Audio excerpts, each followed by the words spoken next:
I stood there on that dusty street in the little Italian town, the sun beating down on my head, watching the rental car disappear around the corner. Camille's laugh still rang in my ears, sharp and bitter, like a knife twisting in my gut. It was supposed to be a quick stop for lunch, just another day on our Mediterranean vacation, but everything had gone wrong so fast. She'd been arguing with Bianca all morning about the map, their voices getting louder and tighter until I couldn't stand it anymore. I'd stepped out of the car to get some air, to sip an espresso at that rustic cafe with the chip tables, hoping they'd cool off. Then I heard the engine rev. I turned just in time to see Camille lean out the window, her dark hair whipping in the wind, and shout, "Let's see how he gets back." Bianca smirked from the passenger seat, and they peeled away, tires kicking up gravel. I thought it was a joke at first. A mean one, sure, but still a joke. I waited, sipping the last of my coffee, expecting them to circle back any minute, laughing at how they got me good. But the minutes stretched on, and the street stayed empty. My phone was in the car charger too. My wallet, my passport, all of it was with Camille. She'd insisted on holding everything for safekeeping since we landed in Italy. Now I had nothing but the 100 euros crumpled in my pocket and the clothes I was wearing, a wrinkled shirt, shorts, and sneakers that were already falling apart. The cafe owner glanced at me, wiping a glass, his eyebrows raised like he'd seen this kind of thing before. I tried to smile, to play it off, but my chest was tightening. I called her from a payphone I found near the square, fumbling with coins, but it went straight to voicemail. "Hey, it's me. Where are you? Come back, okay," I said, my voice shaking more than I wanted it to. No answer. I called again. Same thing. By the third try, I was pacing, sweat dripping down my back, the reality sinking in. They weren't coming back. Not soon, anyway. The town was small, all cobblestone and old stone buildings, the kind of place tourists snap pictures of and leave. But I wasn't a tourist anymore. I was stuck. People passed by, chatting in Italian, their voices a blur. I didn't speak the language, not beyond grazie and ciao. I felt like an idiot, standing there with my empty cup, my pride unraveling with every second. What was I supposed to do? Chase them on foot? Yell into the void? I kicked a pebble across the street, watching it bounce into a gutter. The sun was high now, and my throat was dry. I'd been so sure this trip would fix things between me and Camille. We'd been fighting more lately about money, about her sister always tagging along, about everything. I thought the sea air, the good food, would smooth it over.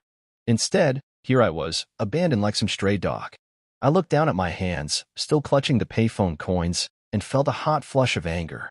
How could she do this? How could they both just drive off and leave me? I wanted to scream, to smash something, but all I could do was stand there, the laughter from that car echoing in my head. The cafe owner called out something I didn't understand, pointing at my cup. I waved him off and started walking, no idea where I was going, just needing to move. The streets twisted and turned, all looking the same, and my mind raced. Maybe they'd crashed. Maybe they'd stopped somewhere to teach me a lesson. Or maybe, this thought hit me like a punch, they didn't care at all. I stopped by a fountain, splashing water on my face, trying to think. I had 100 euros. That was it. No papers, no way to prove who I was. The anger was fading now, replaced by something colder, heavier. Fear. I looked up at the sky, clear and blue, and wondered how a day this beautiful could turn so ugly. They'd left me. My wife and her sister had actually left me, and I had no idea what to do next. I woke up the next morning on a hard bench outside that same cafe, my neck stiff and my stomach growling. The sun was already climbing, painting the little Italian town in gold, but it didn't feel warm to me, not anymore. I'd spent the night waiting, convincing myself Camille and Bianca would come back. They had to, right? This was just a stupid game, a way to punish me for something I didn't even understand. But as the hours dragged on yesterday, the truth started clawing at me. They weren't circling back. No tires squealed around the corner. No familiar car pulled up with an apology. I'd called again from that payphone until my coins ran out, each voicemail sounding more desperate than the last. "Camille, please. Just tell me where you are. I'm still here." Nothing. Now, sitting up, rubbing my eyes, I felt the weight of it all crash down. My phone was dead, my charger gone with them. My passport, my wallet, every card I owned, Camille had it all. I had 100 euros and the clothes sticking to my sweaty skin. That was my life now. The cafe owner opened his doors, glancing at me like I was some bum he didn't want hanging around. I couldn't blame him. I probably looked like hell, unshaven, hair a mess, shirt wrinkled from sleeping outside. I stood up, my legs shaky, and started walking again. No plan, just moving to keep the panic from swallowing me whole. The town was waking up now. Old men sipping coffee, women carrying baskets of bread, kids running past. It was picture perfect, the kind of place Camille had gushed about when we planned this trip. "It'll be so romantic," she'd said, her eyes bright. I'd believed her. Now it felt like a trap.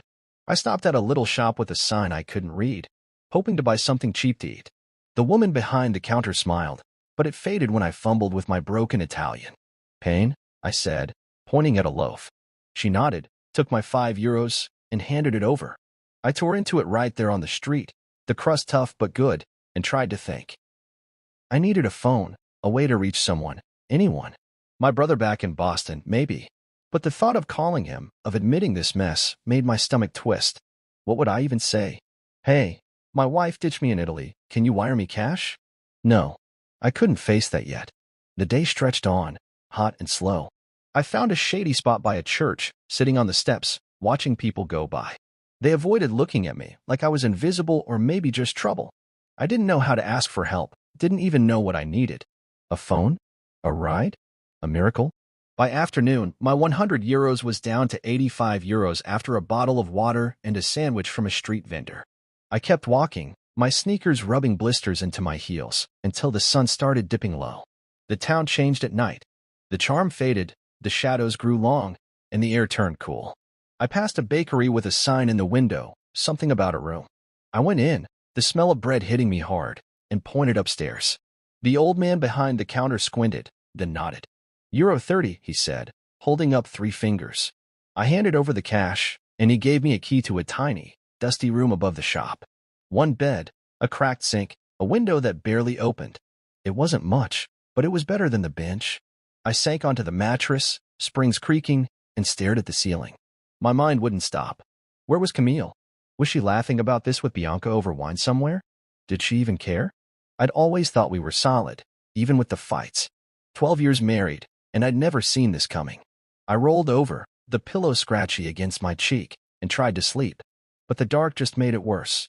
Every creak of the building sounded like a car pulling up. Every silence felt like a door slamming shut. I was alone, really alone, and the warm sunlight outside couldn't touch the cold growing inside me. Tomorrow, I'd figure something out. I had to.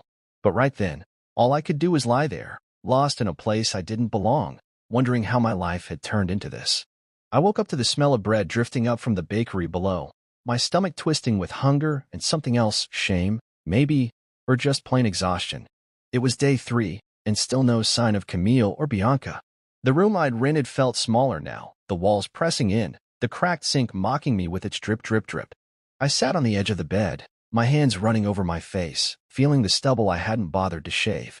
My phone was a dead brick in my pocket, and my €55 was all I had left after the room and a few bites of food yesterday. I couldn't stay here, waiting like some fool for a rescue that wasn't coming. I had to move. I grabbed my stuff, really just my own tired self, and headed downstairs. The bakery owner didn't look up as I dropped the key on the counter and stepped out into the morning light. My feet hurt, blisters raw from all the walking, but I kept going, heading toward a sign I'd seen yesterday, Compro Oro. I didn't know much Italian, but the picture of a ring next to it told me what I needed. A pawnshop. My wedding ring sat heavy on my finger, gold and scratched from years of wear. I'd never taken it off, not once in 12 years. It was more than metal to me. It was promises, fights, quiet nights with Camille on the couch. But now? Now it was just a way out. I pushed open the door, a bell jingling above me.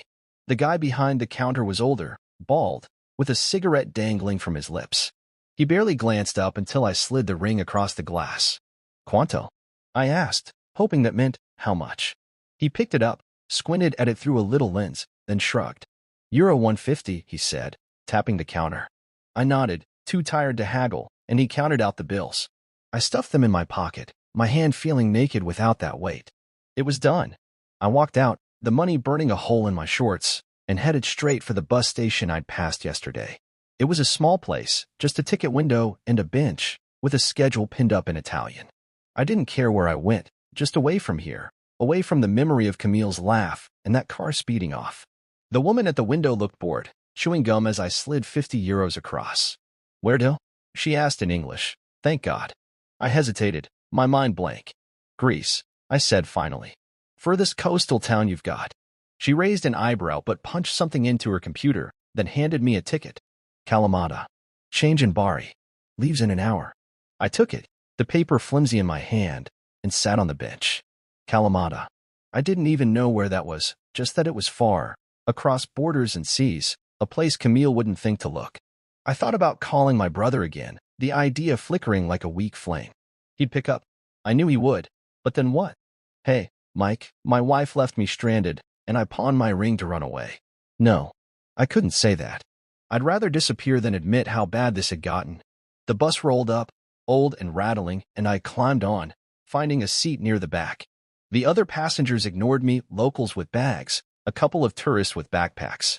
I leaned my head against the window, the glass cool against my cheek, and watched the town slip away as we pulled out. The cobblestone streets, the cafe, the fountain where I'd splashed my face, it all blurred into nothing. My blisters throbbed, my stomach growled, but I didn't care. I had €155 left, a ticket to somewhere, and no plan beyond getting there. The ride was long, hours stretching into a haze of fields and towns I didn't know. We stopped in Bari, and I switched buses, my legs stiff, my mind numb. Night fell, and the second bus rocked me toward Greece, the hum of the engine drowning out my thoughts. I didn't sleep, just stared out at the dark, wondering what I was running to. Freedom? A breakdown? I didn't know. All I knew was Italy was behind me, and with every mile, the weight of Camille's betrayal felt a little lighter. Not gone, but lighter. The ring was gone too, and maybe that was okay. Maybe I didn't need it anymore. I stepped off the bus in Kalamata, my legs wobbly from the long ride, my head spinning from too little sleep and too much thinking. The air hit me first, salty, warm, mixed with the smell of fish and diesel from the harbor nearby. It was a small place, not some fancy tourist spot, just a fishing village with whitewashed houses stacked up the hills and olive trees spilling over everything. The sun was brutal, high and bright, and I squinted against it, my €105 feeling thin in my pocket. I'd made it to Greece, the furthest coastal town I could afford. But now what? I didn't have a plan, just this dumb idea of starting over, like running away could fix the mess inside me. I started walking, no direction, just moving to keep from standing still. The streets were narrow, winding up from the water, and I passed old men smoking on benches, women hanging laundry, boats bobbing in the harbor. It was quiet, peaceful in a way that made my chest ache. I hadn't eaten since that bread in Italy, and my water bottle was long empty. My sneakers dragged, the blisters screaming, but I kept going, up a dirt path lined with olive trees, their gnarled branches twisting like old hands. I don't know why I went that way. Maybe I just wanted to see something green, something alive. The heat got worse, pressing down on me, and my shirt stuck to my back, soaked with sweat. I stopped to catch my breath, leaning against a tree, and that's when it hit me, dizziness, hard and fast. My vision blurred, the world tilting, and I stumbled, trying to stay upright. I didn't make it. Next thing I knew, I was on the ground, dirt in my mouth, the sun baking me like meat on a grill. I don't know how long I was out, but when I came to, there was a shadow over me, and a voice sharp in Greek, then softer in broken English. You okay? Hey, you hear me? I blinked, my head pounding, and saw her, Dimitra, though I didn't know her name yet. She was older, maybe 60, with a face full of lines and eyes that didn't mess around. Her gray hair was tied back, and she wore a faded dress, hands rough like she worked hard every day. I tried to sit up, mumbling something about being fine, but she pushed me back down, firm but not mean. No, you stay. Too hot. You crazy walking here. I didn't argue, couldn't, really. She called out, and a man came over, shorter than her, with a white beard and a limp. Costas, her husband, I learned later. He didn't say much, just nodded at me, then helped her get me up. They half carried me down the path, my arms over their shoulders, my feet dragging. I felt like a kid, helpless and embarrassed, but they didn't seem to care. Their house was close, a stone place with a red-tiled roof and a pergola covered in vines. Inside, it was cool, dark, with a smell of herbs and wood smoke. They sat me on a wooden chair, and Dimitra brought water, cold, in a chipped glass. I drank it too fast, coughing, and she shook her head, muttering something I didn't catch. Costas handed me a piece of bread with olive oil drizzled on it, and I ate like I'd never seen food before. They watched me, not saying much, just letting me be. What's your name? Demetra asked finally, her English slow but clear enough. Tom, I said, my voice hoarse. She nodded, like that was all she needed. You rest now. Too much sun. They gave me a cot in a small room off the kitchen, a blanket that smelled like lavender, and I lay there, staring at the cracked ceiling. My body hurt, my head, my feet, everything, but something else was shifting. These people didn't know me anything, but they'd picked me up, fed me, given me a place to breathe. I thought about Camille, about how she'd left me to rot, and here were strangers doing more for me in an hour than she had in months. I didn't tell them much, just that I was traveling, got lost. They didn't push. Demetra checked on me later, her stern face softening a little. Sleep, she said, and I did, the sound of cicadas outside lulling me into the first real rest I'd had in days. I didn't know it yet, but that collapse was the start of something new. I woke up with the sound of roosters crowing outside, the light sneaking through the shutters and thin, dusty stripes across the stone floor. My head still ached, but it wasn't as bad as yesterday, and my mouth didn't feel like sand anymore. I sat up on the cot, the blanket slipping off, and took a deep breath. The air smelled like olive oil and something sweet, maybe flowers from the yard. For the first time in days, I didn't feel that tight knot of panic in my chest. I was in Demetra and Costas's house, a place I didn't belong, but they'd let me stay anyway. I got up, my legs still shaky, and shuffled into the kitchen. Demetra was there, stirring a pot on an old stove, her back to me. Costas sat at the table, sipping coffee from a tiny cup, his hands rough and stained from work. They both looked up when I walked in, and I felt like an intruder, standing there in my dirty clothes. Good morning, I said, my voice scratchy. Demetra nodded, pointing at a chair. Sit. You eat. I didn't argue. She put a plate in front of me, bread, cheese, a few olives, and a boiled egg. Simple stuff, but it looked like a feast to me. I ate slow, savoring it, while Costas watched me with quiet eyes. He didn't speak much English, just grunted now and then, but I could tell he was sizing me up. After breakfast, I didn't know what to do with myself. I couldn't just sit there, taking their food and space. Can I help? I asked, pointing at the dishes. Demetra laughed, a short, rough sound, and waved me off. No. You weak still. But I insisted, standing up, my hands fidgeting. Please. I want to. She looked at me for a long moment, then shrugged and handed me a rag. I washed the plates in the sink, the water cool against my skin, and it felt good to do something, anything. Costas limped outside, and I followed him after, figuring I'd offer more help. He was in a shed, sorting tools, rakes, shovels, a rusty saw. I picked up a broom and started sweeping the dirt floor, my arms sore but willing. He glanced at me, then nodded, like I'd passed some test. We worked like that for a while, not talking, just moving together in the quiet. Later, Demetra called us in for lunch, fish stew with bread to soak it up.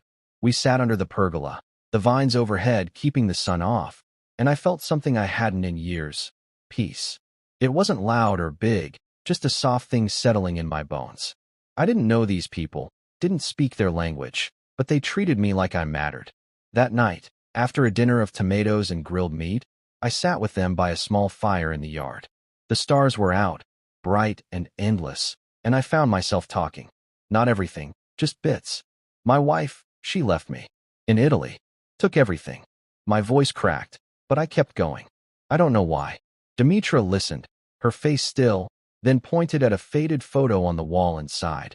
A young man, smiling, maybe their son. He go Canada, she said. No call. No right. Costas stared at the fire, his jaw tight. They didn't say more, but I got it. They knew what it was like to be left behind. I stayed that night, and the next, and the one after that. They didn't ask me to leave, so I kept helping, cleaning tools, hauling baskets of olives, fixing a broken chair. Demetra taught me a few Greek words. Epharisto for thank you. Nero for water. Costas showed me how to sharpen a blade, his hands steady despite the limp. I wasn't good at their work, not yet, but they let me try, laughing when I messed up, patting my shoulder when I got it right. My phone stayed off, shoved in my pocket. I didn't want to hear Camille's voice, didn't want to know if she'd even tried to call. Out here, with the dirt under my nails and the sun on my face, I was starting to breathe again. Not just air, but something deeper, something I'd lost back in Boston, in that life with her. Demetra and Costas didn't fix me, not exactly, but they gave me a place to stand, a chance to feel human. And for now, that was enough. I woke up early, the air cool and sharp with the smell of earth and olives, my hands already itching to get outside. It had been a couple weeks since I'd collapsed on that path, and every day with Demetra and Costas pulled me a little further from the man I'd been, the one left behind in Italy, angry and lost. Now, I was up before the sun most mornings, slipping on the old boots Costas had given me, their leather cracked but sturdy. Today was no different. I found him in the grove, his limp slowing him down as he checked the trees, his fingers brushing the leaves like he was greeting old friends. I grabbed a basket and followed, ready to work. The olive trees stretched out in rows, their trunks twisted and gray, heavy with fruit. I wasn't a farmer back in Boston. I'd sat at a desk, crunching numbers, not dirt. But out here, I was learning. Costas showed me how to pick the ripe ones, dark and plump, leaving the green ones to grow. Not too hard, he said, his English rough. You break, you lose. I nodded, trying to mimic his careful hands, though mine were clumsy at first. The work was slow, steady, and it quieted my head in a way nothing else had. We filled baskets all morning, the sun climbing higher, sweat beading on my forehead. My back ached, my fingers got sticky with sap, but I didn't mind. There was something about it, patience, I guess, that my marriage never taught me. With Camille, everything was fast, loud, always rushing to the next fight or fix. Here, time stretched out, and I could feel every second of it. By noon, we hauled the baskets back to the house, where Demetra waited with a press, an old wooden thing that creaked when we turned it. She showed me how to layer the olives, how to crank the handle until the oil started dripping, golden and thick, into a jug below. Good, she said, watching me fumble with it. You learn. We bottled it that afternoon, labeling each one with a scrap of paper and string. Costas wrote the date in his shaky hand, and I tied the knots, my fingers getting surer every time. Later, we tackled a fence that had half collapsed near the grove. I held the post while he hammered, the rhythm of it steady, like a heartbeat. He didn't talk much, but when he did, it stuck with me. Tree strong here, he said, tapping one with his cane. Roots deep. This one. He pointed at another, its branches thin. No good. Pretend only. I thought about that a lot, how some things look alive but aren't, not really. Dinner was under the pergola again, the air cooling as the sun dipped low. Demetra brought out a pan of potatoes and fish, no recipe, just her hands knowing what to do. She showed me how to season it, salt, oil, a pinch of herbs from the yard. Taste, she said, shoving a spoon at me. I did, and it was better than anything I'd had in those fancy restaurants Camille loved. We ate slow, laughing when I burned my tongue, the sound mixing with the cicadas humming in the trees. My phone stayed off, forgotten now. I didn't need it out here. What was there to check? Another voicemail from Camille, if she'd even bothered? I didn't care anymore. The blisters on my hands were turning to calluses, my skin browning under the sun, and every day in that grove felt like a baptism, washing off the old me, the one who'd begged her to come back. One night, after we'd finished repairing a gate, Costas poured us wine from a jug, the glasses chipped but full. We sat by the fire, the flames crackling, and he looked at me, really looked. You stay, he said, not a question. I nodded, my throat tight. Yeah, I stay. Demetra smiled, small but real, and handed me a plate of bread and oil, our oil, from today. I dipped it, ate, and felt something settle in me. Purpose, maybe. Pride. I wasn't just hiding here. I was building something, piece by piece, with people who didn't know me a damn thing, but gave it anyway. The grove had taken me in, baptized me in sweat and dirt, and I wasn't going back to who I'd been. Not ever.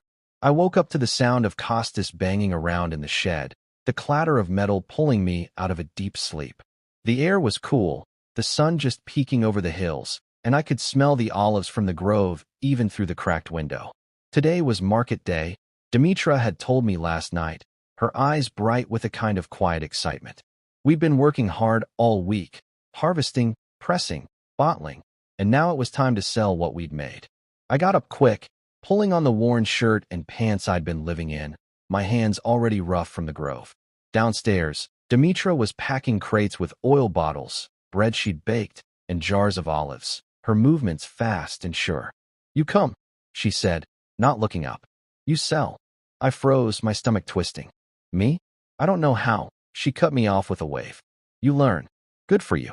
Costas limped in, carrying a stack of baskets, and nodded like it was settled. No arguing with them. We loaded everything into their old truck, the engine coughing to life, and rattled down the dirt road to the village square. The market was already buzzing when we got there, tables lined up under awnings, people shouting in Greek, the air thick with smells of fish, spices, and coffee. We set up our stand, a rickety table with a cloth Dimitra spread out, and I helped arrange the goods, my hands shaky. She pushed me to the front. "You talk," she said, stepping back with Costas to watch. I wanted to laugh or run. "Me sell?" I barely spoke 10 words of Greek. But people started coming over, old women with scarves, men in caps, kids tugging at their hands. I fumbled through it, pointing at the oil, saying good, very good in English, then kallo, when I remembered the Greek word. They smiled, some laughed, but they bought. €5 here, €10 there. I learned fast, picking up phrases Dimitra whispered to me. Epharisto for thank you, Parakallo for please.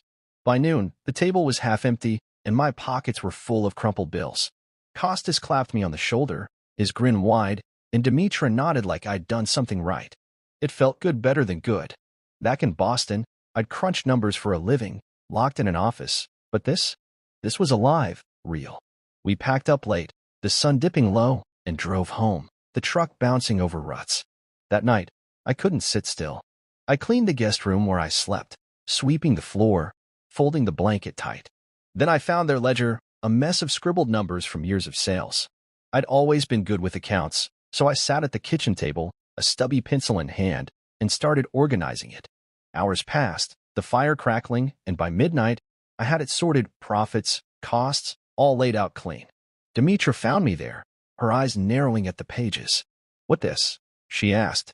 "Your money," I said. "Made it better." She stared, then sat down, flipping through it. Costas came over, peering over her shoulder, and they murmured in Greek, too fast for me to catch. I thought maybe I'd overstepped, but then she pulled out a brown envelope from a drawer and slid it across the table. "Open," she said. Inside were papers, official-looking, with their names and a blank line. "Partnership," she said, her voice steady. "If you want." I looked at her, then Costas, their faces serious but warm. "You mean it?" I asked, my throat tight. She nodded. "You work. You stay. You ours now." I didn't know what to say, so I just signed, my hand shaking a little. They smiled, small and real, and we sat there, the fire popping, the night quiet. Later, I stood in front of the cracked mirror in my room, really looking at myself. My skin was dark from the sun, my hands calloused, my eyes clearer than they'd been in years. I wasn't the guy Camille left anymore, soft, lost, waiting for her to fix me. I'd earned this, not just their trust, but my own. The market, the ledger, the papers, it was a mirror, showing me who I could be. And I liked what I saw. I was in the grove when it happened, pruning branches with Costas, the sun warm on my back and the air thick with the smell of olives.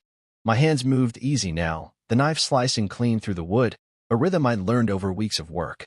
Life had settled into something good here, hard, but good. I hadn't thought about Camille much lately, her face fading like an old photo left in the sun. My phone had stayed off, buried in a drawer, and I liked it that way. But that morning, I'd made a dumb mistake. I'd turned it on, just to check the time since the kitchen clock was busted.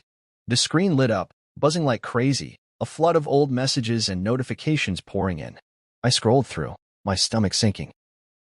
Missed calls from numbers I didn't know, texts from friends asking where I was. Then, at the top, a new email from her. "I know where you are. I'm flying in on Thursday. We need to fix this. Camille." My chest went tight, the knife slipping in my hand, nearly cutting me. Thursday was today. I shoved the phone in my pocket, my mind racing. Fix what? Us? There was no us anymore, not after she drove off laughing, leaving me with nothing. Costas glanced at me, his brow furrowing, but I waved him off, muttering something about needing water. I didn't tell them, not yet. The rest of the day dragged, my calm unraveling. By afternoon, I heard it, the crunch of tires on the dirt road. I walked to the village square, my boots steady on the ground, and there she was, stepping out of a sleek rental car. Camille, in stilettos and white linen, sunglasses perched on her head, looking like she'd walked off a magazine cover. I stopped a few feet away, my hands in my pockets, feeling the calluses against the fabric. She smiled, that old charm she used to hook me, and stepped closer. "Tom," she said, her voice soft. "You look different." I didn't smile back. "Yeah, I am." She tried charm first, talking about the trip, how she'd freaked out that day in Italy, how it was a mistake. I stood there, arms crossed, the sun beating down, and let her talk. Then came the guilt. "I've been worried sick," she said, her eyes glistening. "You just disappeared. Do you know what that did to me?" I almost laughed. What it did to her? She shifted gears when that didn't work. Threats. "I could take you to court, you know." Abandonment. "You can't just walk away like this."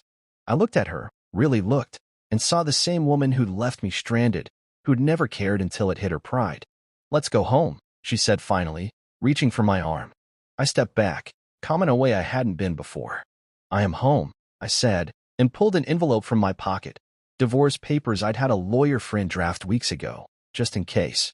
I'd carried them around, not sure I'd use them, but now I did. I handed it over, sealed and final. Her face twisted, shock turning to anger. "You're serious? You're staying here? With these people?" She waved at Costas and Dimitra, who'd come out to the porch, watching quiet. They didn't flinch, just stood there, solid as the stone house behind them. "Yeah," I said, my voice steady. "I'm not just staying. I'm building something with them." She stared at me, then at the papers, her lips tight. "You've lost your mind," she snapped, heels clicking as she stormed back to the car. "Fine. Keep your little peasant life." The door slammed, the engine roared, and she was gone, dust kicking up behind her. I watched until the car disappeared, my heart pounding but not breaking. Costas limped over, put a hand on my shoulder. "Good?" he asked. I nodded. "Good." Dimitra didn't say anything, just went inside and came back with a glass of wine, handing it to me. We stood there, the three of us, the grove stretching out behind, and I felt it, freedom, real and mine. She'd come to take me back, but I wasn't hers anymore. I was here, rooted, and she couldn't touch that. I stood in the yard the next morning, watching the dust settle where Camille's car had torn out the day before, her heels still echoing in my head like a bad song. The sun was up, painting the olive trees gold, and the air felt lighter, like a storm had passed. She was gone, really gone, and I wasn't shaking or second-guessing myself. I'd handed her those papers, watched her drive off, and slept better last night than I had in months. Today was mine, and I wasn't wasting it. Costas was already in the shed, banging tools around, and Dimitra was in the kitchen, the smell of bread drifting out. I grabbed a crate and headed to the press, my hands steady as I started loading olives from yesterday's haul. This was my first solo batch. Costas had shown me enough times, and now it was on me. I layered the fruit, cranked the handle slow, watching the oil drip out, thick and green gold. It took hours, my arms burning by the end, but when I filled the first bottle, I couldn't stop grinning. I wrote the label myself, Tom, Costas, Dimitra, our names together in my messy scrawl. It wasn't just oil, it was proof I belonged here. Later, I sat under the pergola, the bottle in my hands, and thought about what came next. Camille's words, calling this a peasant life, stuck with me, not because they hurt, but because they were so wrong. This wasn't some tantrum or escape. It was a choice, roots I'd planted myself. I pulled out my phone, still on from yesterday, and scrolled past her email to my old friend Jake's number. He was an eco-construction guy back in Boston, always talking about sustainable projects. I hadn't called him in years, not since Camille started hating my boring friends. I hit dial before I could overthink it. "Tom? Holy crap. Man, where you been?" His voice was loud, familiar. I laughed, surprising myself. "Greece. Long story. You still doing that green building stuff?" We talked for an hour, me pitching a collaboration, him jumping at it. "Olive groves, huh? I'm in. Let's make it happen." When I hung up, my chest felt full, not heavy. I wasn't just staying. I was growing something bigger. That night, I called my sister, Lisa, too. Not to vent about Camille, though I told her enough, but to hear her voice. "You sound different," she said, quiet. "Good different." I smiled into the dark. "Yeah, I'm okay now." She cried a little, said she'd visit, and I believed her. The next day, I was back in the grove with Costas, fixing a water line that had sprung a leak. We dug in the dirt, sweat mixing with mud, and he grunted approval when I patched it right. Dimitra brought us water, her eyes crinkling at the corners, and I realized how much they'd become family. Not the kind you're born with, but the kind you choose. Camille thought I'd lost my mind, but she didn't get it. This wasn't about running away. It was resurrection, me coming back to life after years of just existing. I'd been a ghost with her, working a job I didn't love, fighting battles I couldn't win. Here, I woke up wanting the day. By evening, we sat around the fire, the three of us, passing a jug of wine. Kostas told a story in Greek, slow so I could catch pieces, something about a stubborn goat, and Dimitra laughed, her hand brushing his arm. I didn't understand it all, but I didn't need to. I was part of it, this life they'd let me into. My hands were rough now, my skin dark, my shoulders broader from the work. I wasn't the guy who'd stood in that Italian street, lost and begging. I'd chosen this. Every blister, every bottle, every quiet night. The roots weren't just in the soil, they were in me, deep and strong. Camille's leaving had broken something, sure, but it had also cracked me open. Let me build this instead. I looked at the fire, the flames dancing, and felt it, peace, purpose, a future I'd made with my own hands. She'd never take that away, no matter how hard she tried. I woke up to the sound of bells ringing in the village, soft and steady, cutting through the morning quiet. It was Sunday, and the air carried a hum of something special, laughter, voices, the clatter of dishes being set out.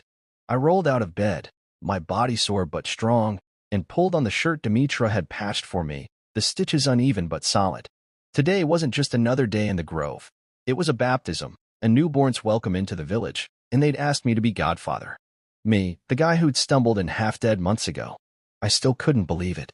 Downstairs, Kostas was polishing his good shoes, his limp barely slowing him, and Dimitra was wrapping a loaf of bread in cloth, a gift for the family. "You ready?"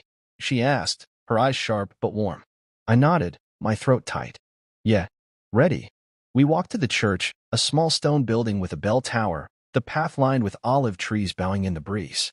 The village was alive, kids running around, women in bright dresses, men smoking and talking loud.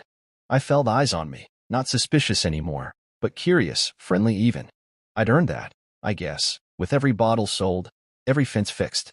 Inside, the air was cool, smelling of wax and incense. The baby's parents, a young couple I'd met at the market, smiled at me, nervous and proud. The priest spoke in Greek, his voice deep, and I stood there, holding the little girl, Eleni, her tiny hand gripping my finger. Water splashed over her head, she wailed, and everyone laughed, me included. It hit me hard, standing there, part of this moment. I wasn't just passing through. I was tied to these people now, to this place. After, we spilled out into the square, tables set up with food, bread, fish, olives, wine flowing free.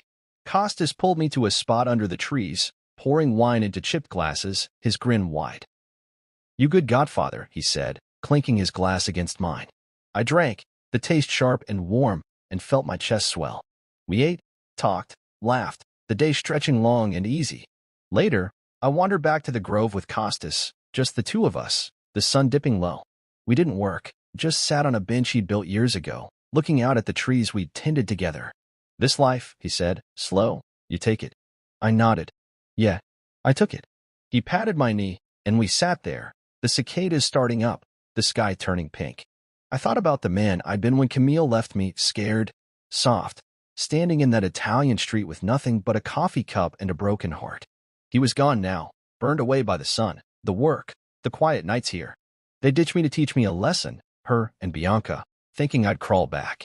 Instead, they'd handed me this, a life I'd never have found otherwise. Back at the house, Dimitra was cleaning up, humming something old in Greek. I helped, carrying plates, and she looked at me, her hands still in the sink. "You happy?" she asked, straight like always. I stopped, thinking. "Yeah," I said. "I am." She nodded, like that was enough, and we finished in silence. That night, I lay on my cot, the window open, the breeze cool against my skin. My hands were rough, my body tired, but my head was clear. I didn't dream of Boston anymore, or Camille's voice, or that car driving away. I dreamed of the grove, the sea, the people who'd taken me in. This wasn't an escape, it was a life, full and real, built from the ground up. I'd lost everything that day in Italy, but I'd gained more roots in this foreign soil, a heart that beat steady, a place that was mine. The bells faded, the village slept, and I closed my eyes, knowing tomorrow I'd wake up to it all again. Not running, not hiding, just living.